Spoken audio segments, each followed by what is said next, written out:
Hello and welcome. My name is Karen O'Connor and you're listening to Menopause, Marriage and Motherhood.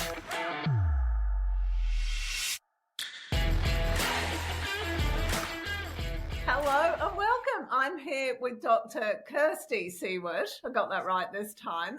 And she's got a special friend with her. Show us a special friend. He's so cute. This is Murphy. This is Murphy. Murphy's the cutest thing I've seen in a long time. Where is he? He's gone now. Hello, yeah. Murphy is here. Murphy is a cavoodle and he's just over 1. So still full of energy, and today wants my attention. As soon as I'm in a meeting, he wants my attention. So we got Murphy with us for the duration of the recording. Hey, Murphy. Murphy is my little co-host today. He's so cute. I might get my cats knocking at the door. That's what they are, because I've had to close the door today, and quite often they'll at the door when I'm recording. So well, they're welcome to join today as well. We're all here. We're all here. So I was just doing a little bit of snooping around on the internet. You're a body image coach, but you're also behaviour change scientist as well, which I just found the most fascinating title. Tell me what you do. Thank you. Yeah, so my background, I've actually done a Bachelor in Nutrition and Dietetics, so that's where I began. So I've been a dietitian for over 10 years now. And then following that, I completed a PhD, a doctorate in behaviour change or behaviour science. So I am fascinated by what we as humans need to facilitate behaviour change, what motivates us to enable change, and what kind of resources and support do we need to really enable that change to happen?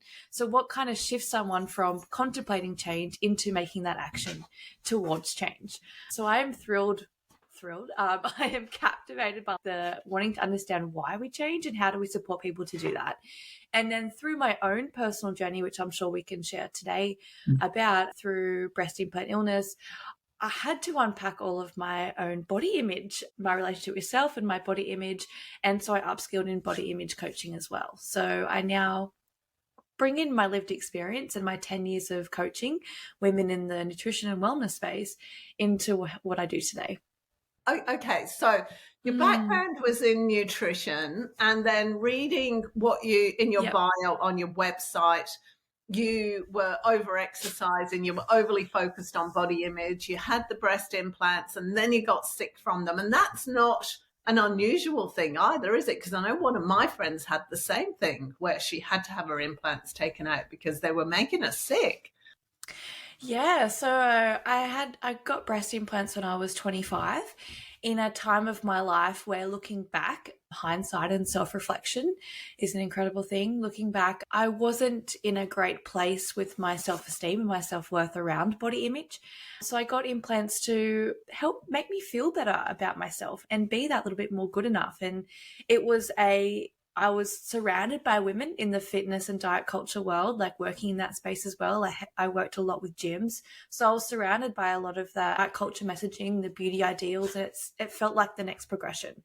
So I got implants at 25, and then to less than 5 years later, had them removed due to being unwell with breast implant illness. And through that journey of getting my implants removed, had all the questions come up that I had to unpack around, why do I put so much of my worth on my external appearance? Why did I feel like I needed breast implants to be good enough and to be worthy? And where did my definition of beauty and these ideals come from? What influenced this decision to get them? So through all that, had to do a lot of unpacking, some deep reflection work, and really redefine what beauty was for me and how I wanted to show up in the world. Yeah, and it's interesting you say that, because I remember, and I'm going to go on a bit of a meander here and I will get to the point, but I remember when I was probably in my late teens, my grandma, who was in her early 60s at the time, was complaining because she didn't have a flat stomach anymore. And I remember saying, but Grandma, you're in your 60s. You can't necessarily expect that. But for her, that was part, and she was always very vain about her appearance, my grandma. But I've realised that I've inherited the same kind of thing. I had pelvic mesh put in a few years ago, about 10, 12 years ago, and I had to have it removed a couple of years ago. And I've noticed that my stomach's no longer flat because they actually put part of the mesh through my stomach muscles. So they've had to, I don't know what's the stomach muscles damaged. So I don't have, my lower stomach's not flat anymore. And I'm pretty horrified about that fact. It's not flat. And then I find myself thinking, I've had 4 children. At what point do I give my body a break and acknowledge what it's done for me so far in keeping being the way it is, doing all the things, and just acknowledge what it's done for me without being worried about whether I still have a flat stomach or look like a 25-year-old. Yeah. And I'm hearing you. And this is the same journey that many women go through. And it's that messaging that's fed to us. And it is a generational thing as well. And we are doing a lot of work now as this generation to really break that cycle and that messaging and take our body along for the journey with us. And I share this really openly. And it's a beautiful conversation that I have with many of my explant clients around how the journey itself helps you reconnect with your body on a different level, on this values-based perspective, and taking care of your body and that body respect piece, and saying, what would life look like if I accepted my body and took its hand and took it with me through life, instead of coming from that judgment lens and that critical lens? What would it look like to actually build a relationship with my body where I want to take care of it and I want to support it to be its best? And that's not just defined by what it looks like. But yeah, what you were sharing there, those messages around constantly finding the next thing to fix. And we're on this journey of, what do I fix next? Now, and then that happened when I got implants. It went from my boobs weren't good enough to, what can I fix next? What's the next thing I focus on? And we get stuck in that cycle. And I think it extends beyond body image as well. It goes into, once I have that job, then I'll be happy. Once I have that relationship, then I'll be happy. And the same thing happens with our body. Once I fix this, or once I lose the weight, then I'll be happy. But we're really seeking that inner connection to ourselves and that belonging to ourselves. So how did you tell me about your PhD? And because did the PhD come after you got your breast implants removed, or was that at the same time? What was the instigation for you doing that PhD? Yeah, so my PhD actually happened before the implants. And yeah, so I finished my Bachelor of Nutrition and Dietetics and I started my own business following that. And then I was invited through where I was working at the time in New South Wales Health to do a PhD.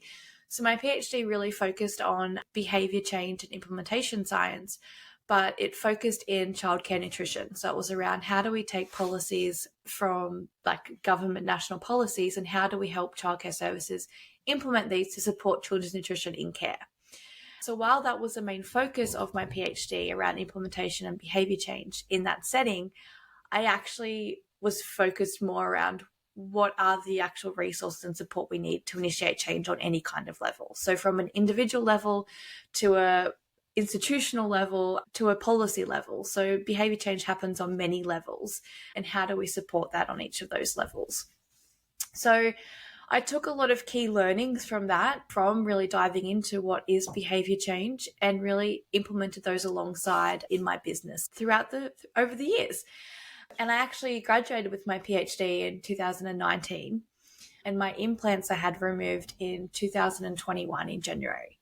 But through this journey, I always share that one of the key things that I really noticed when I was unwell with my implants was I felt like I'd went from writing this 80,000 word thesis and being so sharp and clear to then getting into the end of 2020 and early 21, not even being able to write an email. So I had so much brain fog and just concentration wasn't there, so much chronic fatigue that I really, like, some days couldn't even get an email out. And I was teaching at the university at this point as well. And I remember I had a full teaching day on Wednesdays. And if I did anything the Tuesday afternoon prior or the Tuesday night, there was no way I had the energy to make it through that Wednesday. For me, I really saw that change in me on an energy and a clarity level of mine, like being able to put my thoughts to paper and to words. And being someone who had come from doing a PhD, running a business, doing all the things, to now not being able to write an email some days was really challenging for me on a personal level too. It just sounds like what happens during menopause. You lose your sense of self. I was talking to a lady last week, and she quit a job because she felt like she couldn't function at a professional level anymore. And it happens to so many women. And that's just a hormonal thing. So I was able to have a conversation with her because she thought there was something wrong. And it's just, there's nothing wrong. It's the hormones, and through what you've done, that what you focus on tends to grow. So if you're focused on, oh my God, I can't think straight, oh my God, my brain's not working, that's what's going to happen more, because that's what your focus is on. That's what you're So it's interesting on many levels from my generation as well, from women who are my age, because how do you deal with that kind of thing? And how do you deal with those changes, I suppose, is what I'm asking. Because there are, as we go through life, there's lots of changes physically that we have to adapt to. And I've gone off on a complete tangent here. But no, this is great. This is great. And then how do we recreate based on the what's so right now? Because I think that's the challenge, isn't it? I think of my dad, for example, who's 85 and is really angry, permanently angry, because he can't do the things physically that he could do 30 years ago. It's challenging. It's so challenging because it's an identity piece, right? And this is a thing that I again felt during that explant journey of getting my implants removed. It's a piece of your identity that's leaving you. You're letting go of a part of your identity. And that's what happens as we go into each phase of our life. And I think what's really important there is honoring the different seasons of our life and knowing that how we show up in this present moment is going to look different to how we once showed up in a previous present moment. And the decisions that we make today are going to look different than the decisions we may have made in a previous season. And that's okay. But coming back to the body element of it and connecting to your body, and how do we as women honor that change? I think it really starts with just coming back to your body and seeing your body as so much more than just its external self. And starting with body appreciation and seeing how much your body carries you through life as well, how much it does for you to support you to show up every day. So like our heart pumps for us without us thinking, like our lungs breathe for us as well. And there's so much that our body does. And through my journey with explant surgery, I connected so much to that, because even though I'd put these foreign things in my body, every day it showed up and fought for me. So if we can really start to shift our focus on our body from its external to all the things that it does for me and how can I support it to show up at its best, that kind of facilitates that seasonal shift as we go through. And we know that I even went to the gym the other day and I got there and I said to my best friend, I was like, I do not have the stamina I had when I was 25. So I'm almost 33 now. And I was like, my body's aching, like my muscles are sore. Because I had almost 2 years off after my explant. And so I restarted the gym this year. And I was like, my gosh, like my body does not have the same bounce that it once had. So I think really honoring that though, and being like, that's okay that I can't do double sessions anymore and I don't have the same stamina. And it's about really learning how to tune in with where your body's at this time and honoring where it's at. Because as women, we don't have a 24-hour hormone cycle like men do. We have a 28-day hormone cycle. So our natural body rhythm is going to fluctuate across the month. And as those hormones change over our lifetime, it's going to fluctuate again. So I think by honoring the season of life that we're in can help us connect to our body and show up in that way as well. What is wrong with the dog? Oh, he's in the... Sorry, can you hear him in the background? It's all right. He's staring at himself in the mirror. He's barking at himself in the mirror, and he thinks it's another dog who's going to play with him. Oh, bless him. I can hear him going It's like he's having a little tantrum. Yeah. Gorgeous. Again, my daughter does the reels for the podcast, and she said, Mum, you never pause. She said, you just keep going. I love that she helps you. Isn't that beautiful? Oh, she's amazing. She does, at the moment, she does all my social media stuff and everything. She's just wonderful. I have the best kids, honestly. Incredible. I really do. They've all been on the podcast, except my youngest. I actually, a few years ago, I interviewed all the kids, the 3 older ones, to find out what they thought of my parenting and the way I brought them up. So that was a really interesting conversation. That's so good. It was so cool. It was such a good conversation. Asking those questions, like everyone can learn from those, right? Like leaning into those questions that scare us. Yeah, and because there's always a concern, and this kind of ties in with what we're saying, because we tend to focus on the stuff that we've done wrong. Oh my God, I did that to that child, and I'm such a bad mother and everything. But when I spoke to the kids, the stuff that I'm so wound up about and so guilty about and I beat myself up about, they didn't even remember. Or they kind of remember. Then they go, oh, yeah, I remember when you did that. Blah, blah, blah. This is something completely different that they'd been focused on but didn't even register for me. It's really interesting how we tie our self-worth up in things that we think are important, but out in the rest of the world, nobody's interested. Yeah. And this ties in really nicely because through my journey through explant surgery, I started journaling, and you touched on something really important there, and was about celebrating the things that we do well or the things that go well, because we tend to our brain is wired for safety, right? So any kind of danger, it's going to try and focus on that. So it's constantly, we're auto-programmed to focus on the bad or the negative to keep ourselves safe. But what can happen is we hyper-focus on that, and then we keep attracting that back. So part of what I started to do when I was journaling was celebrate the good moments in each day. How did I show up today? What did I do? What am I proud of?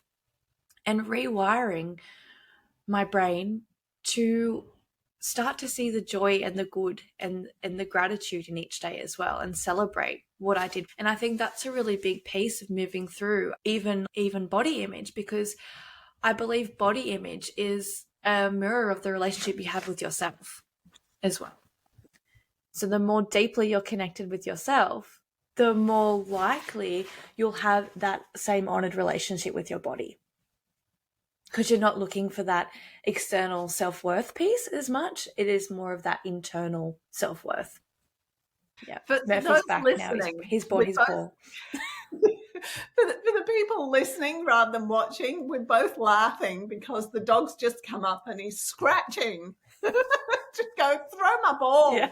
So when you were journaling, because there's lots of different types of journaling, and quite often I find when somebody suggests journaling to somebody else, they're like, oh, no, I can't do it. And I know when I started journaling, I'd look at the blank page and I'd have the clearest mind that I was going to have all day. There was nothing that wanted to come out of my brain and go onto the paper. And it was only when and it took me a while to actually, and I started typing in the end, because when my brain starts, I can't keep up with it with writing. I've got to type and there'll be words missed out and everything. But it's very difficult, I find. And I started that 6 years ago. But if I'm overwhelmed, journaling is the hardest thing to do. I have nothing to say. don't want to go on social media, don't want to talk to anybody, do not want to journal. It's really interesting. Yeah. And journaling is something that people tend to say, like there's a bit of resistance there. And I think from what I see as well and from my own experience, I believe that like journaling's that it's that first space where we may be expressing things that we've never expressed out loud. Like we've never expressed these thoughts to anyone or put them on paper before. So it's a step in vulnerability with ourselves. And I think that even the act of stepping into that is scary. To be writing, like you've got that fear of who's going to read this or what's going to happen if I write this down. So it's usually the first safe space many people have had to say and express things to themselves that they've been bottling up for quite some time. So it's not a natural practice for many people. And for myself, I'd never really journaled prior to this either, but I got to the point where I was in the mid of, do I have surgery? What's the next step? What does it look like? How am I going to feel? How am I going to look after surgery? And I was having so many opinions around me that I had to just shut them out and start hearing my own voice. And for me, journaling really did that. It was a safe space for me to say, this is everything that's going on, and it's okay to write this down and just get it all out there, get it out of my head and get it on paper. And there's so much power in doing that, in getting thoughts out of your head and onto paper, or typing them if that's what works for you. Speaking can be another thing. Like many people might do journal into their voice notes and just get it out, get that thought, get that emotion out. So for me, it was really around that clarity around, okay, if I shut out all of the noise and I actually get to my true self and my inner thoughts, what decision do I want to make? And how do I want to feel? So I think it was a really great tool for that. But many people will have the resistance because they may have not had that safe space either within themselves or within the environment they grew up in to really express how they were deeply, truly feeling.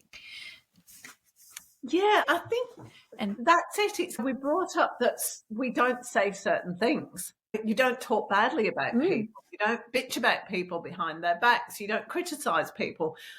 And so the act of writing it down or typing it out is going against everything we've been brought up with in a way, isn't it?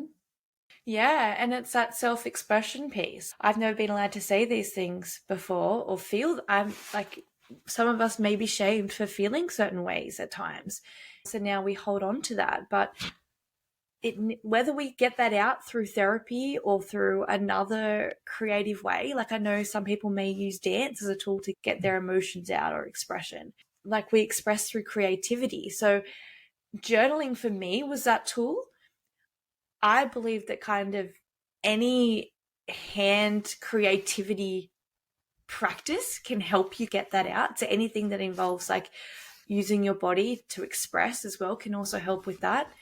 But yeah, journaling was that tool for me. And I think a good way to start, and this is how I support many of my clients to start a journal practice, is to initially have a dedicated time for it. So whether that's in the morning or the afternoon or the evening for you, and give it a set amount of time. Okay, for 10 minutes, I'm going to sit here with my pen and my paper, or however you want to journal. It could be typing, like you said, or with a voice memo.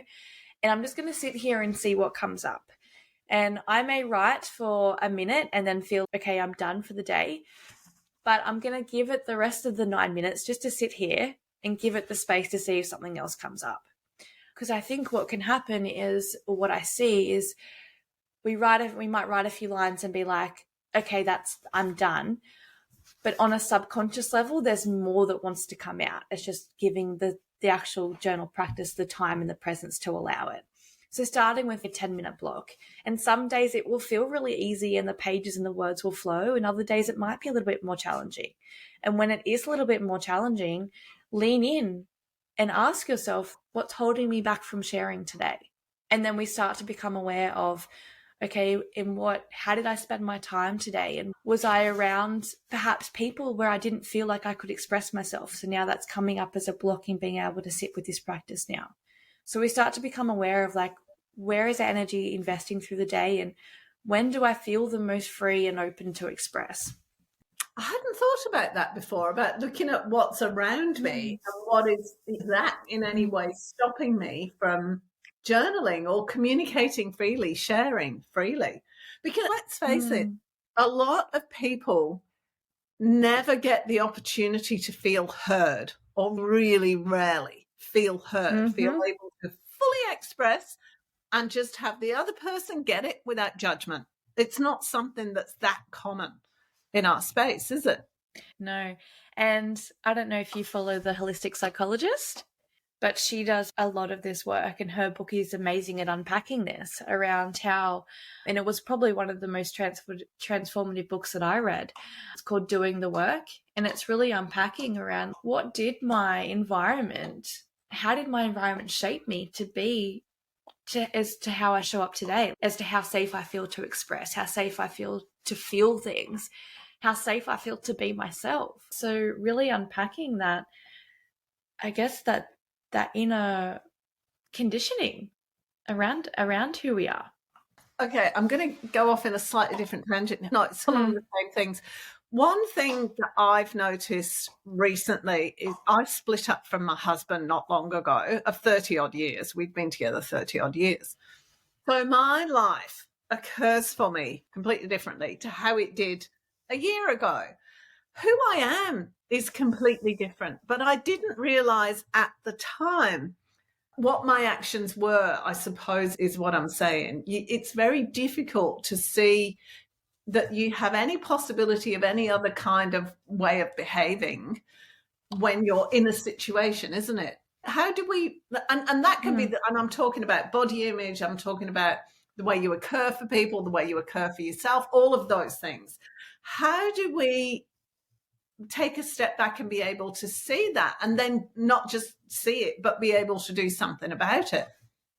Yeah, that is a huge piece, because reflection is a beautiful thing, right? But it's in that reflective tense, it's past tense, it's reflecting on how did I show up. Or you can, of course, do future self-journaling where you narrate your desired future self.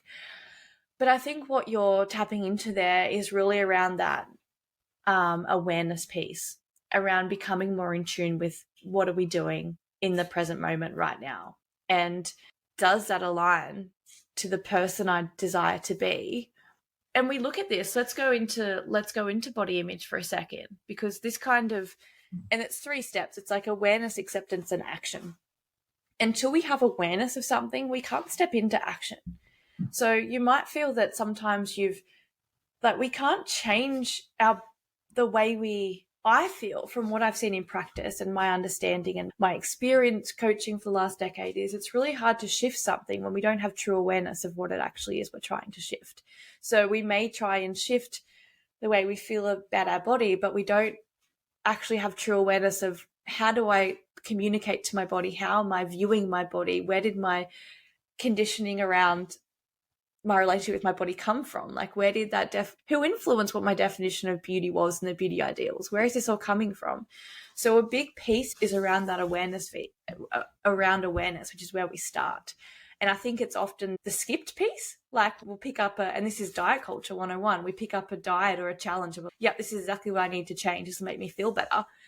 But it's probably not tapping into the root cause of why we're feeling the way we are. So the awareness piece is really important. So in any moment, and we can do this for anything, right? In any moment, we have the power to check in and say, what am I feeling right now? Is it positive or negative? How am I feeling right now? What am I saying to myself right now? And we can write these things down as well. Is it positive or negative? Is it serving me or is it not?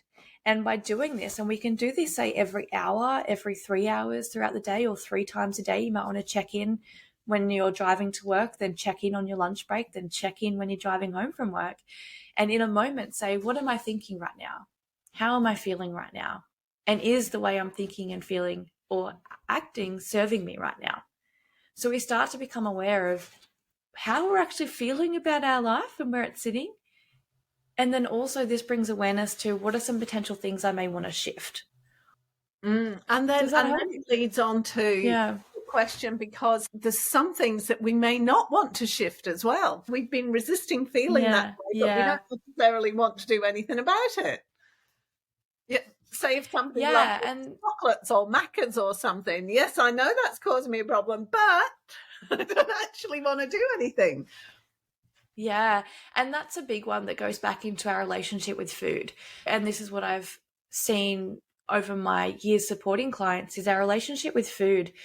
It's so much deeper than just the generic food rules we see thrown around. Like we all have our own unique relationship with food that has, again, been developed over experiences by many years and a lot of messaging. So just say to yourself, I can no longer have chocolate or these foods that I love. It's a lot harder to say that, to do that in practice than it is to say that. And that's because a lot of our pathways, like the way we've been wired to cope with stress or to cope with not belonging or feeling unseen, unheard, food may be attached to coping with that. So we go to, I know that food is that comfort for me. So if you're someone who knows that food is a comfort for you, whenever something triggers you, you'll go back to using food as comfort, which then if you're trying to follow a strict diet or something, you're going to feel guilty every time you go back and do that. So it's not the food rule we have to work on. It's why you don't feel safe and that trigger that's getting you to the point where you're wanting to seek that comfort and seek that safety in food every time. So what are those triggers? Because we're talking about food specifically here, but this is in kind of all areas of life, isn't it? It doesn't just relate to food here. It relates to different kinds of behaviours, relationships. It's everything. Definitely. Yeah, we're going deep here. This is good. So it's really about, and this is where that self-awareness piece comes in, because my triggers are going to be very different to your triggers. And that going back to how you experienced some even childhood trauma, and trauma doesn't have to be a dramatic incident. Trauma can be, like you mentioned before, not feeling seen or heard over an extended period of time or not being able to express yourself. So we all have fears, right, based on those triggers. So how those different triggers show up is different for everyone. And those fears are different for everyone. So some people might fear being abandoned.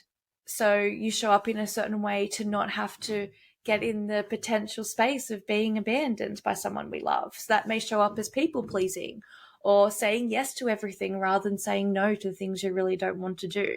And that can be even things like you organize the family event every time because you're afraid to say no, even though you know how much extra time that adds to your schedule and you don't actually enjoy being the organizer.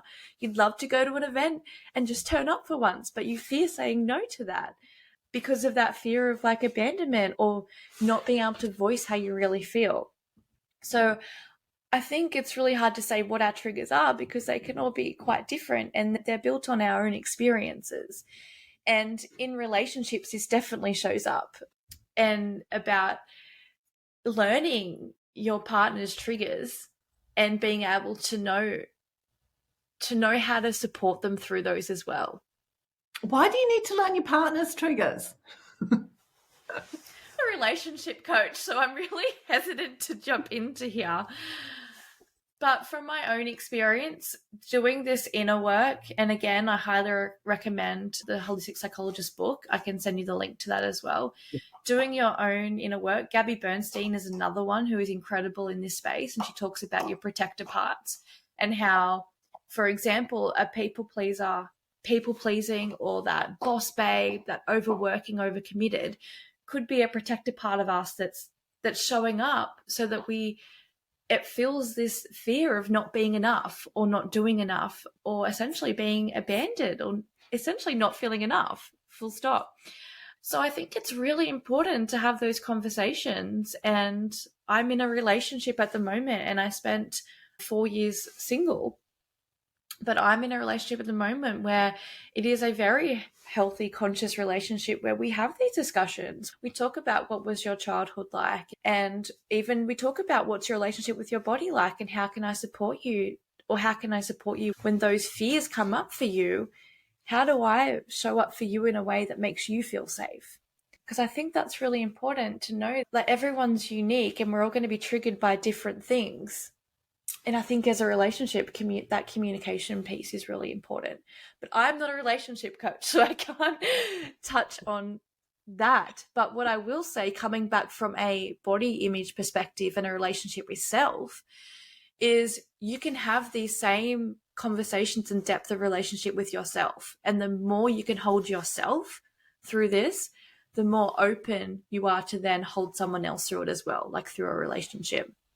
For example, it may show up of you're scrolling social media and you're seeing lots of images of diet culture or the way your body should look. It's have these abs in 6 weeks, or go get cosmetic surgery to feel more enough, right? You can be bombarded with all these messages in this short time frame. And for you, that might be a trigger to then go, I'm not good enough. And then you may go to grabbing the snack food or binging on the food, or you may go and punish yourself with an hour or two of exercise because you don't look that certain way. So it's about becoming, and then the trigger there is, what am I consuming on social media and what is the messaging behind that I'm holding on to? So it's about being aware of, okay, what are the triggers for me? How do they show up and when do they show up? And how can I start putting in some strategies around that to support myself in those times? So when I start to feel anxious or start to not feel good enough, what are some practices that make me feel good, rather than going to that self-sabotage behavior? So it might be like, okay, I might need to go get some fresh air. I might need to log off social media for a couple of days, and that's okay as well. Or I might need to go call my best friend and have a conversation. What do I know I need to do right now that supports me rather than punishes me for having that trigger? It's really interesting you saying that, because it's all mixed in together, isn't it? Because if you think about somebody who's going, okay, I know what my triggers are, but I, for example, want to start at the gym. But you walk in the gym and there's a room full of triggers. Triggers are everywhere. Yes. How do you deal with that kind of scenario? Yeah, so you build the relationship with yourself to know that you're safe. So if you're going to the gym, for example, if you're wanting to go to the gym, let's do this based off you're a female and you're wanting to go to the gym. If your triggers are around, you feel really uncomfortable in a unisex gym. So if you feel uncomfortable working around males, let's call it out, the males who are at the weight section that make it can at times, not all of them do this, some of them are amazing, but at times can make women feel uncomfortable when they try and enter the weight section. If that makes you feel uncomfortable, is there perhaps a female-only gym that you can go to get you started? Is there a safer space for you to get started? Do you perhaps want to, if your goal is to go back to the gym, could you, and you're feeling like you're not quite ready to go to the gym, could you perhaps do 2 to 4 weeks some at-home workouts, so you build the courage in your body to have the physical strength and you trust your body before you step into the gym environment? So rather than going all the way to the goal, what are some incremental steps I might want to take so that when I get to the end goal, and this is behavior change as well, when I get to the end goal, I've actually supported myself through the whole process. I haven't gone the all or nothing, like I'm going to go straight from here all the way to here, and I've supported myself through it. And then also, if you do enter the gym, so if you do step into the gym, just have, if you stay there for 5 minutes, like that's still a win. Like you still got there as well. So I think it's really about being supportive to yourself of, there's this fine line between, we can't avoid our triggers, they're always going to be there, but it's learning how to self-soothe with ourselves with compassion and hold ourselves through that moment as well. And another amazing book is Kristen Neff, and it's called Fierce Self-Compassion, or Fierce Compassion. And she talks about this fine line between nurturing versus like punishment. So we can't live in a world where we stop ourselves from doing everything out of fear of being triggered. We need to be able, fierce self-compassion is that ability to be able to step into the world and hold ourselves through things, even when it's a bit scary, and show up for ourselves. Because it's really easy. Let's take the walking into your bog standard unisex gym. We imagine as we walk in there all the judgment heaped on us. And we take on that judgment as being the truth, don't we? That's the hard bit to get over for a lot of us. Yeah. And we absorb it as truth. But to be honest, most people are in there thinking about themselves. They don't care what you're doing. And it's again, like stepping into that. Like we can't let fear hold us back from doing things as well. Like fear is actually, it's also our friend. So we really want to be able to honor that fear and say, hey, Kirst, I am a little bit scared right now, like walking into this new gym. And one of my friends actually did a really great post the other day, and he's heavily involved in the gym space. He coaches other people in the gym space. He's a trainer, and he's been in that space for years. And he did a post the other day, and he was like, I still, when I go to a new gym or in a new environment, I still get fear. And I've been in gyms for years. So I think honoring it for one and saying, hey, I'm feeling a bit scared right now, or I'm feeling a bit nervous right now, is the first step in dissolving that. And then stepping into like, how can I support myself through this? What are they may be affirmations that you say to yourself, I am safe as you do the thing. Or it may be saying, again, I'm going to go to a female only gym until I get comfortable in the gym and more confident in the training itself before moving into a new space. Or it may be going with a buddy. Like you start to think of solutions rather than barriers for you stepping into that person you desire to be in that action. Oh, that's a good one. Think about the solutions rather than the barriers, because we focus on barriers, don't we? We do. And that comes back again to that, how do I keep myself safe? We're wired to keep safe. So if you're sitting in fear, your brain's going to pull up everything of all the reasons why you shouldn't do it. But if we can honor that and say, okay, I'm feeling fearful right now. It's okay. I may be having a bit of a body response, like my heart racing, or I may be feeling a little bit nauseous, but it's okay. I can lean into it. How can I safely lean into this? How can I hold my hand and lean into this? And what's a solution that I feel comfortable with taking this next step? And that's even reframing. That's going back to the start around what we were talking about before, around what's our truth and what do we say to ourselves. Like one of the most beautiful things that I started saying to myself after my journey was, because I'm really conscious now about the way I speak to myself and speak about the world even, is like today is full of possibilities. Like how different is that to say that to yourself versus saying today's going to be a really long, hard day? Like in just the energy shift of going into that. And I notice it like all the time. How often do we find ourselves saying, oh, I've got back-to-back meetings, say it's going to be a really long day, or I'm so exhausted, but what if we flipped it and started saying like today it's just beautiful. Today is full of possibilities. And then you're constantly looking for opportunities. I really like that. It's funny you said that, because I've got this book, a Stoicism meditation book. You read one a day, but I tend to forget and read a week at once. Oh, yes. Yeah.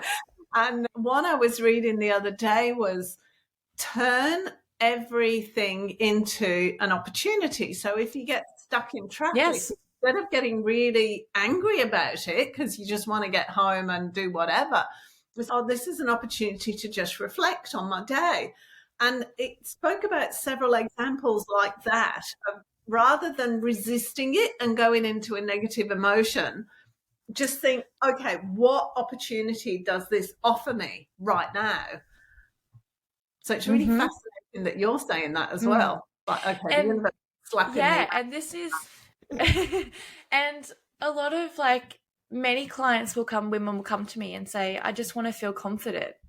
And I truly believe that confidence comes from the doing, it's a feeling that comes from acting. And what we often think is when I get this thing, when I get this relationship, when I get this body, then I'll feel confident.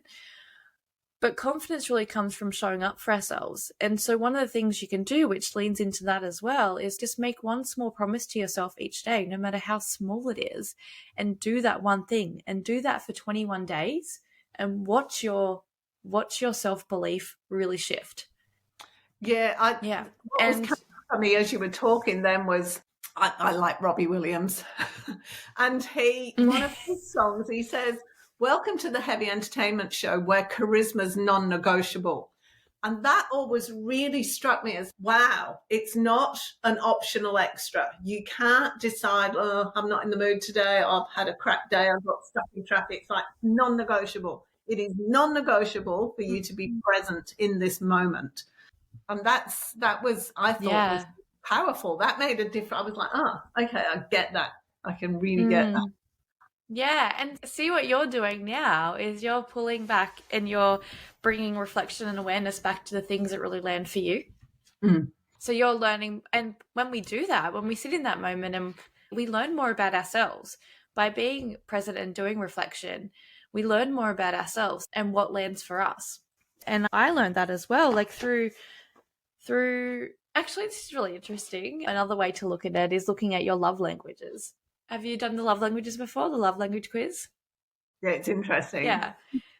This is a nice way to look at relationship with self and even body image. We tend to do the love languages quiz from a perspective of how do I give and show love to others? But what if we did that for self-love? What if we looked at the way we give and receive love? We give ourselves love and receive love from ourselves. And one of my coaches actually took me through this. She was a business coach, and it was mind-blowing for me. And I shared this with many of my clients, and they've had the same kind of response. What if we flipped self-care into doing it in a way that lands for us in our love language? So, for example, my 2 love languages are words of affirmation and quality time.